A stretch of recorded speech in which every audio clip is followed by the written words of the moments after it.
Taxi ഡ്രൈവറായ പ്രമോദിന് കലവൂരിലേക്കുള്ള ഓട്ടത്തിനിടയിലാണ് ഒരു phone call എത്തുന്നത്. ഹൃദയം നുറുങ്ങുന്ന ആ വാർത്ത കേട്ടതോടെ പിന്നീട് പ്രമോദിന് എന്ത് ചെയ്യണമെന്നറിയാതെയായി. ഓമനിച്ചു വളർത്തിയ തന്റെ പൊന്നുമകൾ മരണപ്പെട്ടു എന്ന വാർത്തയായിരുന്നു അത്. തകർന്ന ഹൃദയവുമായി തിരിച്ച് വീട്ടിലേക്കെത്തുമ്പോഴേക്കും മരണവിവരമറിഞ്ഞ് അവിടെ ബന്ധുക്കളും നാട്ടുകാരും ഒക്കെ തടിച്ചുകൂടിയിരുന്നു.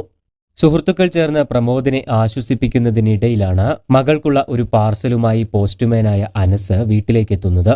ഇത് തന്റെ മകൾക്കുള്ളതാണെന്നറിഞ്ഞതോടെ ആ പിതാവ് ഉടൻ തന്നെ അനസിന്റെ അടുത്തേക്ക് ഓടിയെത്തുകയായിരുന്നു. അതെന്റെ മോൾക്കുള്ളതാണ്, അത് ഞാൻ തന്നെ ഒപ്പിട്ട് വാങ്ങും, എനിക്ക് തന്നെ അവസാനമായി അതിൽ ഒപ്പിടണം, എനിക്കത് വേണം, അവൾ എന്റെ ജീവനായിരുന്നു എന്നാണ് ആ പിതാവ് കരഞ്ഞുകൊണ്ട് പറഞ്ഞത്.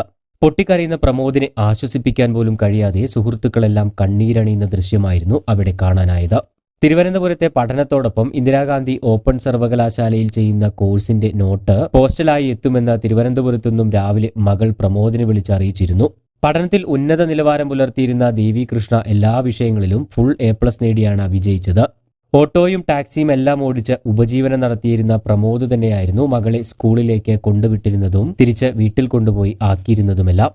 അപകട വിവരമറിഞ്ഞ് പ്രമോദും ഭാര്യ ലക്ഷ്മിയും സഹോദരൻ പ്രണവുമെല്ലാം തിരുവനന്തപുരത്തേക്ക് തിരിച്ചിരിക്കുകയാണ്. തിരുവനന്തപുരം കരമന കളിയക്കാവിലെ 4-വരിപ്പാതയിൽ പള്ളിച്ചൽ ജംഗ്ഷനിൽ വെച്ചാണ് ദേവികൃഷ്ണയുടെയും സുഹൃത്തിന്റെയും മരണത്തിനിടയാക്കിയ ദാരുണ അപകടം സംഭവിക്കുന്നത്. വിഴിഞ്ഞം മുക്കോല കടയിക്കുളം ശൈലജാ മന്ദിരത്തിൽ ജയകുമാർ സതി ദമ്പതികളുടെ മകനായ JS അമലിനൊപ്പം ദേവികൃഷ്ണ PSC കോച്ചിങ്ങിനായി പോയതായിരുന്നു എന്നാണ് വിവരം. സിഗ്നലിൽ നിർത്തിയ ഇവരുടെ ബൈക്കിന് പുറകിലേക്ക് ലോറി ഇടിച്ചു കയറുകയായിരുന്നു. ടയറിനടിയിൽ കുടുങ്ങിയ ബൈക്കുമായി ലോറി കുറച്ചു ദൂരെ നീങ്ങിയ ശേഷമാണ് നിന്നത്. ആ നടുക്കുന്ന കാഴ്ച കണ്ട സമീപത്തുള്ളവരെല്ലാം വിറങ്ങലിച്ചുപോയി. രണ്ടുപേരും തൽക്ഷണം തന്നെ മരണപ്പെട്ടുവെന്നാണ് ദൃക്സാക്ഷികൾ പറഞ്ഞത്.